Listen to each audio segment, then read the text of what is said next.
A Semana Nacional de Conciliação deste ano vai se concentrar em um dos maiores entraves do Poder Judiciário, o chamado uso predatório da justiça. O que vem a ser isso? Quais são suas causas e consequências e como evitá-lo? Esses são os principais temas de hoje do Pensamento Jurídico, uma produção da Associação dos Magistrados Mineiros, a AMAGES. Para falar sobre o assunto, nós vamos conversar com o terceiro vice-presidente do Tribunal de Justiça de Minas Gerais, o desembargador Wander Marota. Ele é responsável pela gestão de inovação e projetos de conciliação no tribunal. É magistrado há 35 anos e já passou por 4 comarcas: Itambacuri, Piuí, Ponte Nova e Belo Horizonte, onde está há 28 anos, dos quais 12 como desembargador. Doutor Marota, obrigado pela presença, é um prazer recebê-lo aqui novamente no Pensamento Jurídico. Muito obrigado, eu que te agradeço pela oportunidade de falar aos telespectadores e ao povo de Minas Gerais. Prazer é nosso. Bom, ele tomou posse também no cargo de terceiro vice-presidente do Tribunal de Justiça em junho de 2014 para o biênio deste ano, 2014 até 2016. Já presidiu o Tribunal Regional Eleitoral e foi membro do extinto Tribunal de Alçada de Minas Gerais. E é também autor do livro Juizados Especiais. Nós teremos aqui, doutor Wander Marota, os quadros Pensamento Literário. Aliás, só o Pensamento Literário hoje, em que o senhor fará indicações de leitura para os nossos telespectadores. E não teremos o quadro Pensamento Universitário, que seria a participação de estudantes de faculdade de Direito, que me ajudaria a entrevistá-lo. Bom, doutor Wander Marota, o que vem a ser chamado uso predatório da justiça? Bem, o que se chama de uso predatório é, na realidade, eu diria, o uso abusivo da justiça. Esse uso abusivo tem algumas causas e algumas origens. É preciso que a gente considere que o judiciário tem que ter efetividade. Por efetividade, a gente entende a capacidade de produzir decisões e, mais do que produzir, a capacidade de executar essas decisões. Uma situação racional, um ambiente normal de trabalho. Exatamente. Isso não tem acontecido. Nós temos hoje no Brasil perto de 100 milhões de processos em andamento. Mais precisamente, 95 a 98 milhões de processos em andamento. A carga geral de processual no Brasil. Cada juiz decide cerca de 1.600 ações por ano. Que é uma boa produtividade. Que é uma boa produtividade. Mas há uma carga nova anual de 28 milhões de processos ano. Nossa, é um ciclo vicioso, não acaba nunca. Não acaba nunca. E nós temos o quê? Nós temos uma carga de retenção, um percentual de retenção de processos de 71%. Ou seja, dos processos que entram, o judiciário hoje decide 29%. Como resolver essa equação? Agora, antes disso, doutor Marota, quer dizer, antes de avaliarmos essa carga processual, esse desafio que deixa o judiciário com a imagem de moroso, lento para resolver esses conflitos, nós estamos discutindo aqui uma questão que, além dos conflitos naturais, espontâneos da sociedade, existe aí, parece que, uma estratégia para se usar o judiciário para não resolver certos problemas, certos conflitos. Sim, eu vou chegar lá. Eu ia chegar lá. Fica à vontade. Com essa carga de retenção de 71%, então há aqueles que a conhecem e que se utilizam dela para procrastinar o cumprimento das suas obrigações.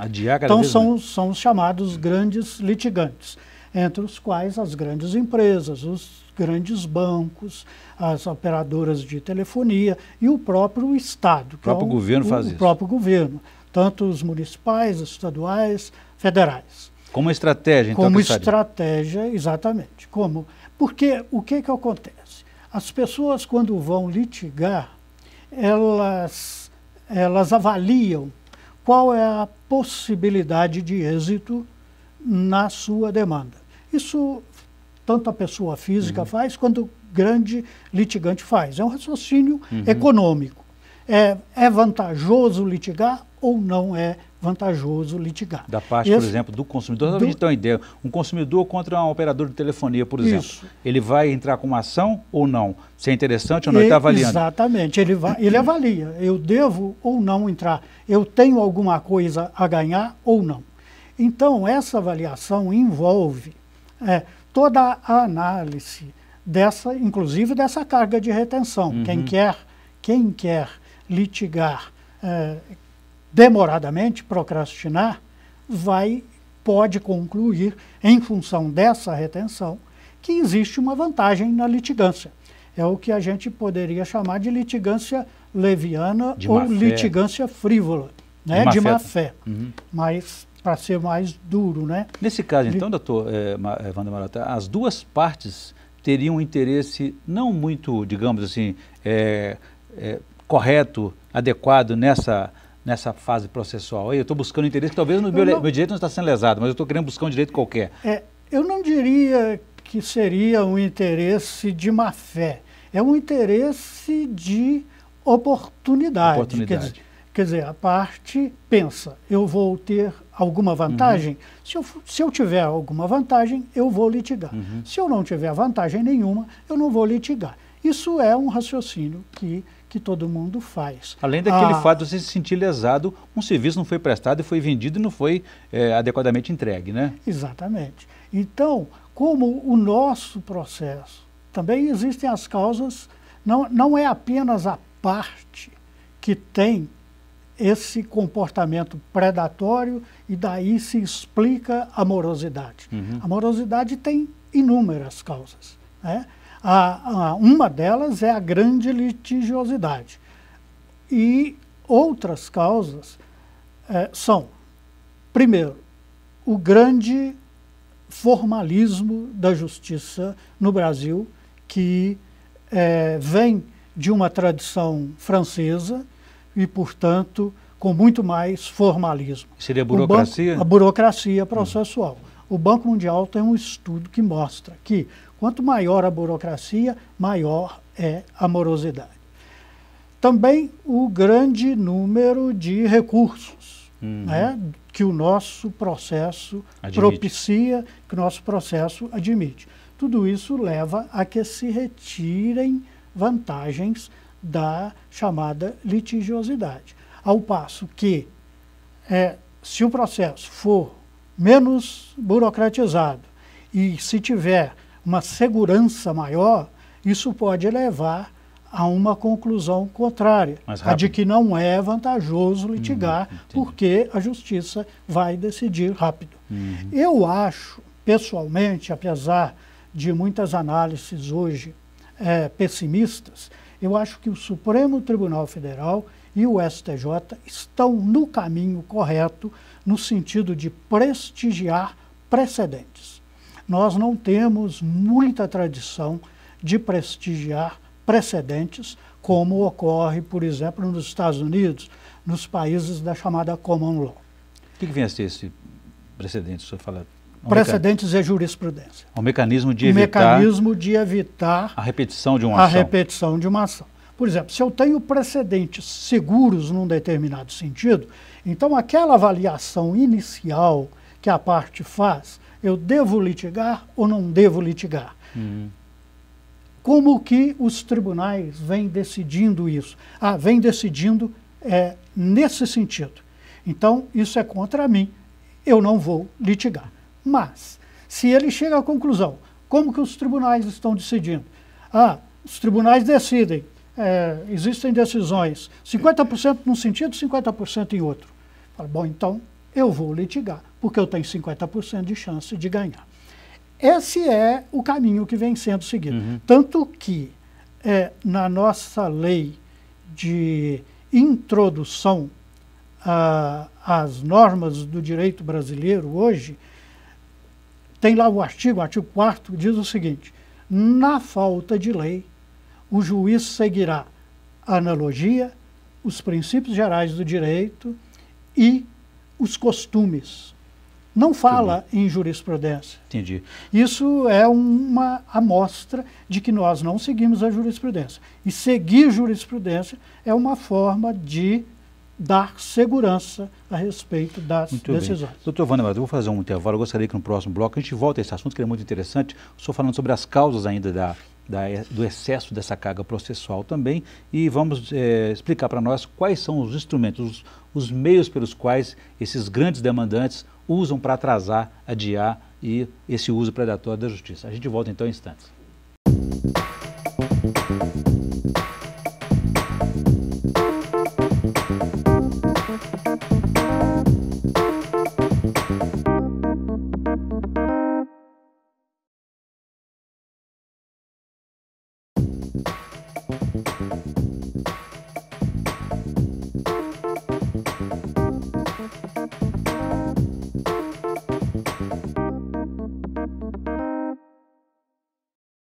Estamos de volta com Pensamento Jurídico, uma produção da Amages. Participe de nosso programa pelo e-mail pensamento@amages.com.br, pensamento@amages.com.br. Hoje estamos conversando sobre o chamado uso predatório da justiça, que será o foco da Semana Nacional de Conciliação deste ano.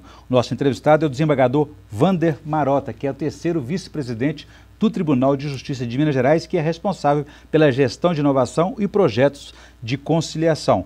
Doutor Wander Marotta, deixei para o senhor uma questão no bloco anterior. O senhor concluiu sobre aquela análise das causas do uso da carga processual no judiciário, e eu gostaria de saber também, acrescentando uma questão, sobre os meios pelos quais os grandes demandantes usam e abusam da justiça, quais os meios que eles utilizam para isso? Bem, retomando o raciocínio anterior, hoje o Supremo Tribunal Federal e o STJ, como eu me referi, eles sinalizam, através da instituição de súmulas vinculantes e através da instituição de recursos repetitivos, que as causas terão uma decisão coletiva. Padrão.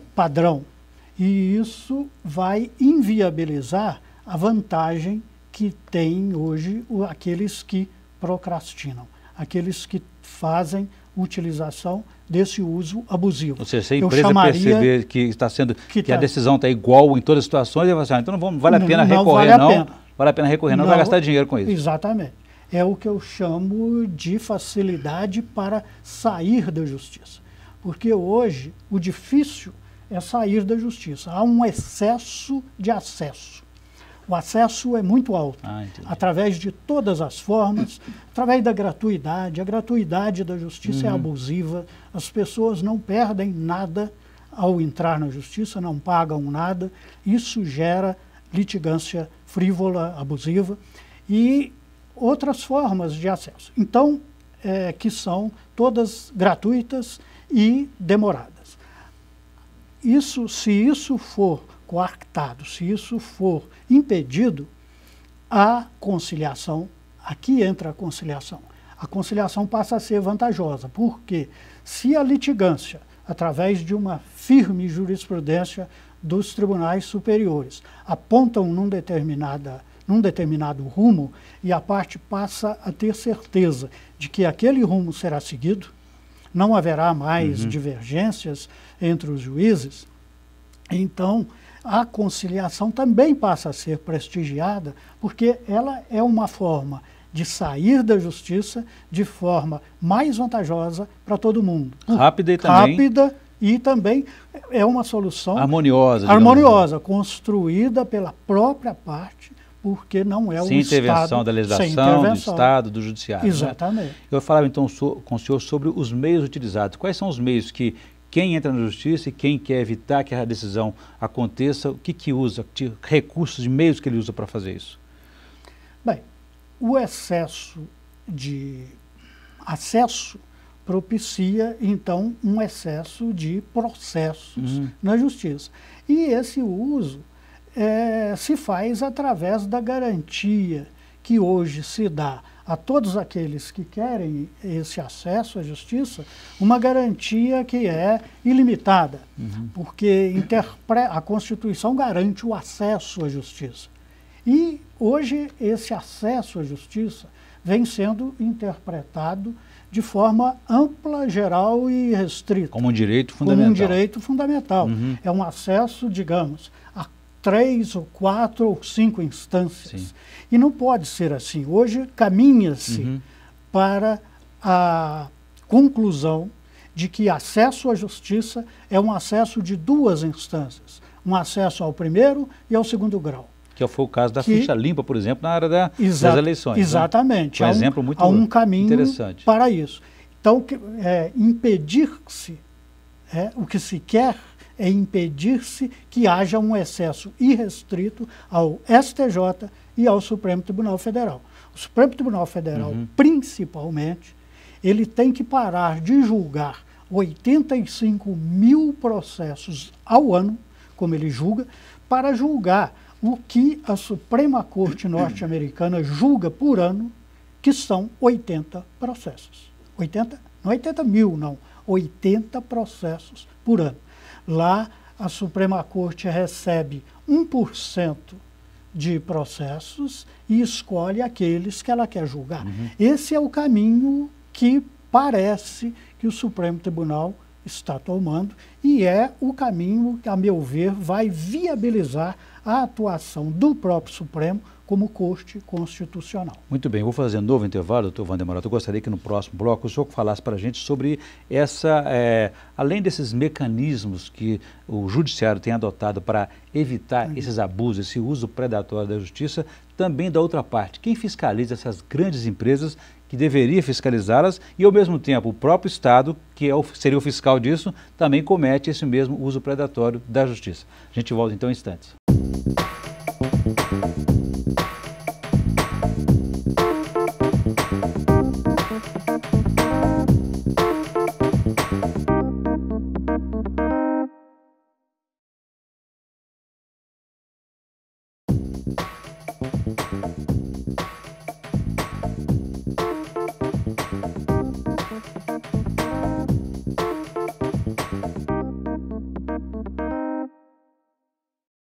Estamos de volta com o Pensamento Jurídico, uma produção da Amages. Hoje estamos discutindo o chamado uso predatório da justiça, que neste ano será o foco da Semana Nacional de Conciliação. O nosso entrevistado é o desembargador Vandemarota, que é o terceiro vice-presidente do Tribunal de Justiça de Minas Gerais, responsável pela gestão de inovação e projetos de conciliação. Doutor Vandemarota, então deixei uma questão para o senhor no bloco anterior a respeito desse uso e abuso da justiça para dificultar até o direito do cidadão, dos consumidores, por parte das grandes empresas como telefonia, bancos, enfim. Afinal, não existe ninguém que pode fiscalizar esse comportamento das empresas, porque a gente vê que as infrações acontecem, o consumidor reclama, às vezes vai à justiça por conta disso, e ainda assim essas empresas continuam cometendo a mesma infração. É difícil policiar esse tipo de comportamento, porque, como eu frisei, o que determina o ingresso na justiça dessas empresas é um critério extremamente racional, extremamente econômico, de ordem racional e econômica. Se ele tem vantagem, ele vai entrar.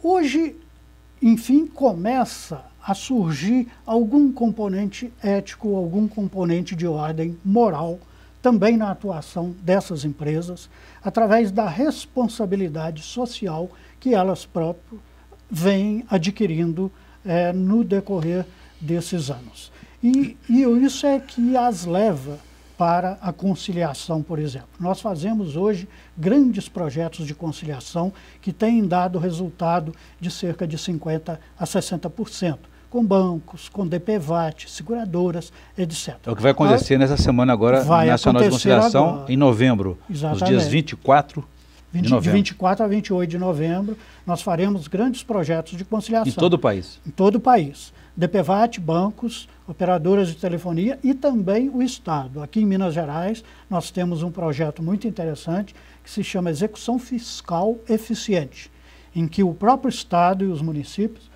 vão fazer conciliação com os devedores. Isso tem relação com as multas e impostos não pagos?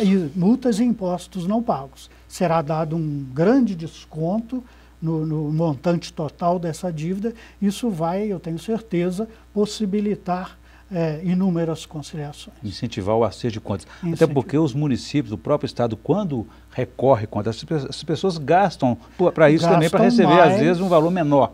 Eles gastam mais do que tem a receber. Né? E a própria AMB hoje também, Associação dos Magistrados Brasileiros, tem um projeto e fez um pedido nesse sentido ao CNJ para que haja ou efetue gestões junto às agências reguladoras para que elas possam, atuando nas respectivas áreas, tentar inibir essa litigiosidade excessiva das empresas. Até porque foi isso que eu gostaria de saber do senhor, porque as agências reguladoras a que o senhor se referiu aí, por exemplo, a Agência Nacional de Saúde Suplementar, a ANS, ela é do governo federal, ou seja, então ela teria que ter um compromisso, uma responsabilidade de regular o funcionamento até de serviços como essenciais, como plano de saúde, por exemplo. No entanto, não tomam providência nesse sentido. Sem dúvida. As agências no Brasil, elas têm sido, essa crítica geral contra as agências, elas têm sido bastante omissas numa fiscalização mais efetiva.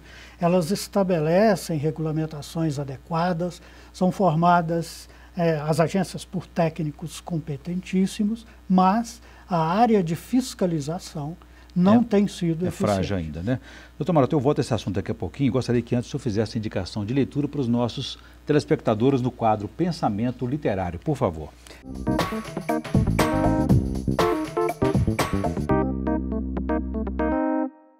Eu quero aproveitar a oportunidade para indicar um livro da professora Júnia Furtado, da Universidade Federal de Minas Gerais, que se chama O Livro da Capa Verde. Ela estuda as regras legais do Distrito Diamantino, de Diamantina, nos anos de 1770, 1800, e com base em processos judiciais, em inventários e em processos criminais, ela levanta dados sociais desse distrito diamantino da época de extrema relevância, como, por exemplo, o nível de criminalidade da época e até mesmo a distribuição de renda.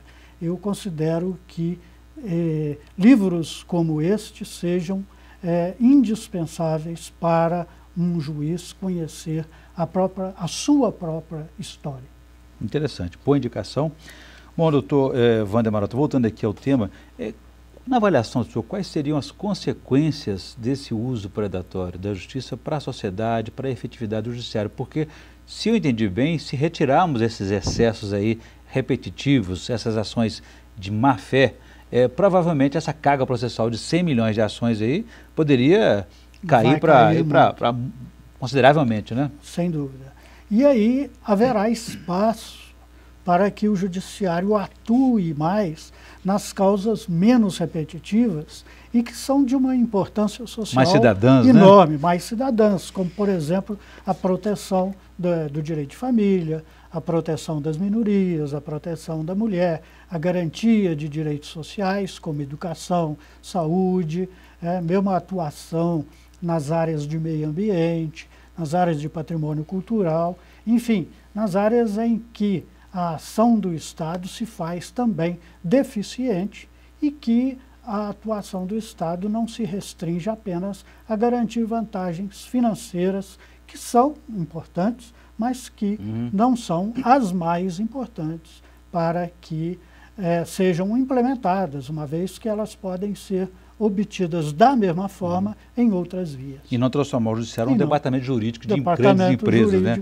Muito bem, eu conversei aqui com o desembargador Wander Maroto, terceiro vice-presidente do Tribunal de Justiça de Minas Gerais, e discutimos aí sobre o uso predatório, o chamado uso predatório da justiça, que neste ano será o foco da Semana Nacional de Conciliação, que acontece em todo o país no final de novembro. Doutor Wander Maroto, obrigado pela entrevista. Mais uma vez, foi um prazer recebê-lo aqui. Eu que agradeço pela oportunidade, estou sempre às ordens. Nós agradecemos. Muito obrigado. Ficamos por aqui. Se você quiser participar, escreva para pensamento@amages.com.br. Obrigado e até a próxima.